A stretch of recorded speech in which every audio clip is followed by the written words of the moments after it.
કેશોદના અગતરાય ગામે મંગલપુર ચોકડી નજીક ઓવરલોડ રેતી ભરેલા ટ્રકે બાઇક સવાર દંપતીને કચડી નાખ્યા હતા,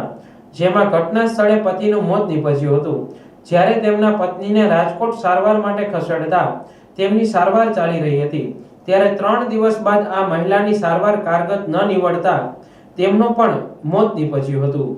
આ ઘટના અંગે મળતી વિગત મુજબ મૂળ આણંદપુરના અને હાલ કેશોદમાં રહેતા ખમણના ધંધાર્થી સમીરભાઈ ગોવિંદભાઈ ચોવટિયા અને તેમના પત્ની દક્ષાબેન કોઈ કામ સબબ જૂનાગઢ ગયા હોય GJ01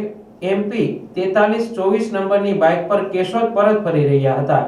ત્યારે નેશનલ હાઈવે પર મંગલપુર પાટિયા નજીક પહોંચતા કેશોદ તરફ આવતા GJ11 VV 9891 નંબરના ઓવરલોડ રેતી ભરેલા ટ્રકે બાઇકને પાછળથી ઠોકરે ચડાવી હતી। આથી બાઇક રોડની બહારના ભાગે આવેલ રેલિંગ અને ટ્રક વચ્ચે ફસડાઈ હતી,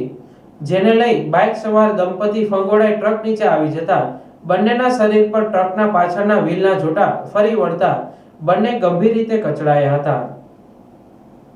જેમાં બાઇક ચાલક સમીરભાઈનું ઘટના સ્થળે જ મોત નીપજ્યું હતું। આથી જાણ થતા ઘટના સ્થળે દોડી આવેલી પોલીસે ટ્રાફિક હળવો કરી મૃતકને સરકારી હોસ્પિટલે ખસેડવા અને પોસ્ટમોર્ટમ સહિતની કાર્યવાહી હાથ ધરી હતી, જ્યારે ગંભીર રીતે ઈજાગ્રસ્ત તેમના પત્ની દક્ષાબેનને એમ્બ્યુલન્સ મારફત જૂનાગઢ બાદ વધુ સારવાર માટે રાજકોટ ખસેડવામાં આવ્યા હતા, જ્યાં તેમની સારવાર ચાલી રહી હતી। તે સમય દરમિયાન વેન્ટિલેટર પર રહેલા આ મહિલાની કરવામાં આવતી સારવાર કારગત ન નીવડતા 3 દિવસ બાદ આ દક્ષાબેન નામની મહિલાનું પણ મોત નીપજ્યું હતું। આમ આ ગોઝારા અકસ્માતમાં અમદાવાદના અભ્યાસ કરતા પુત્રએ માતા અને પિતાની છત્રછાયા ગુમાવી હતી। અકસ્માતની આ ઘટનામાં પોલીસે મરણ જનારના પરિવારના સભ્ય પરસોત્તમભાઈ ચોવટિયાના નિવેદનના આધારે ટ્રકના અજાણ્યા ચાલક વિરુદ્ધ ગુનો નોંધી તપાસ હાથ ધરી છે।